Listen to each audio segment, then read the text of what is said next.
In November 2023, a group of young leaders gathered in Naivasha, Kenya, to explore how to use foresight and systems thinking to help transform food systems. They came from 13 countries across Africa and were joined by colleagues from Jordan, Nepal, and Bangladesh. Transforming food systems to meet the needs of the future is no simple task. It requires an understanding of the whole system and a long-term perspective. Stakeholders from across the food system must be brought together to create a shared commitment to change. Remember that stakeholder engagement is key. You yourselves told us that this morning, that communication, engagement, working together, collaboration is key to the Foresight process. Foresight is actually looking at systems thinking, right? Which ends up being very, very broad, with the understanding that there aren't any quick fixes or neat solutions to something that is systemic. And then Foresight helps you to think about different futures that are informed by current data. The workshop was guided by a Foresight framework for food systems change developed by Foresight4Food. The framework is based on linking stakeholder engagement processes with a strong scientific evidence base to foster informed dialogue and follows 7 key steps. During the workshop, participants learned the foundations of foresight and scenario analysis. They gained hands-on experience in using different foresight tools to facilitate stakeholder dialogue and decision-making.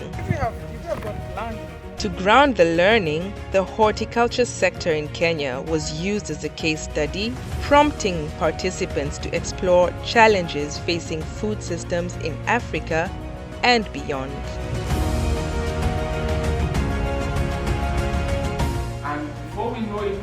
On day 1, participants examined a wide range of data and used the powerful, rich picturing tool to develop a shared understanding of the whole system. In Rwanda, the government is mobilizing with other stakeholders to promote smartphones for small farmers. We need a participative approach to do that and to include the right people while doing the analysis, because when we don't have the right stakeholders at the right place, we can't have the right analysis. Day 2 saw participants in the field listening to the perspectives of different stakeholders and sharing their own experiences and challenges of leading transformative change. Even as the young people here would like to know how you work, can join you maybe later, get some knowledge from you also. It's more of an engagement with the stakeholders within the food system. So that's what I would call it. Key trends and critical uncertainties for the horticulture sector were identified on day 3. This analysis provided the basis for developing a set of scenarios for how the sector might evolve over the coming decades. We've got a market opportunity has developed, but it's been captured by those with money. Right, so we used a Foresight tool called scenario mapping. It's a new tool, I've never used it before, so I learned about it today. It's essentially about thinking about the future and the different outcomes that you could have. Basically, you take the different trends and uncertainties that are in the system and you map it out, the important ones, and you see where we are at the moment and where you want to go. And it's a good way to find out how to get there or where you actually want to be. Different members of the team, according to their backgrounds and their understanding, will come up with different points that maybe from your individual angle and experience you would not see. Having the group together, thinking together and discussing throughout enriches this to a great extent. To explore the implications of the scenarios, participants imagined themselves as different groups of stakeholders leading to a highly animated debate about what scenario might work for a particular interest group. Everyone was aware of a healthy diet, and all stakeholders were, of course, in this collaboration. Day 4 took a deep dive into the processes of systems change. Shared visions and areas for action were generated. Causal loop diagrams helped unpack leverage points for transforming the horticulture sector. More processing capacity, the less quality. So that's the minus that you see there.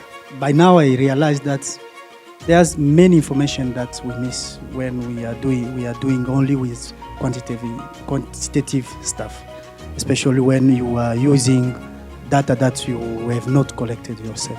Until today, I could really just analyze my role in the system, right? Like as a seed producer, what do I need to do? But now today, I really have to understand how do I integrate what I do with all the other players, and what is the positive and the negative impact of that, so that now that informs the direction in which I can take. Key directions for change in the horticulture sector included promoting healthier consumption patterns, opening opportunities for SMEs and smallholder farmers, ensuring competitiveness in the global market, and producing in an environmentally sustainable way.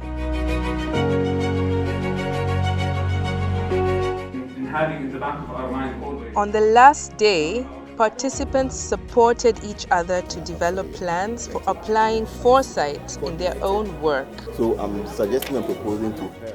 Ideas for continued support and networking were proposed. Systems are complex.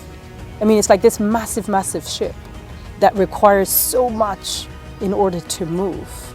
And even if there's a lot that is required to move it, that we shouldn't be discouraged about the fact that it takes so much to do that. If something is going to change, something as wide and as broad as systems, it needs a heck of a lot of collaboration. Personally, working on introducing foresight into the climate resilience journey that we've started, and we formed a coalition of climate smart agriculture stakeholders. But as the Rwanda team, we are planning to collaborate, to work together as people who have been trained on foresight. Moving on from here, it is just action. What do I want to put in place? I'm going to be using Rich Picture, for example, in communities, because I work with rural communities, and then saying, how can you as an indigenous person or someone who is even not literate just really describe what your context is, and for visioning, what do you want to see, what do you want to do differently and all, and just really democratizing that. So that's a lot of action. I need to sit back and do a lot of thinking about how to put all of this in place. I am going back to the university. So presently we are going into a new session, so I'm going to have new both undergraduate and postgraduate students. So I want to use it as an analytical tool in their project. First of all, it's really to build what you call futures literacy, because we know that literacy is important. People read and write, and we have said, now nobody even argues about that. Same way, having ICT skills, nobody argues about that, because that's the world that we live in.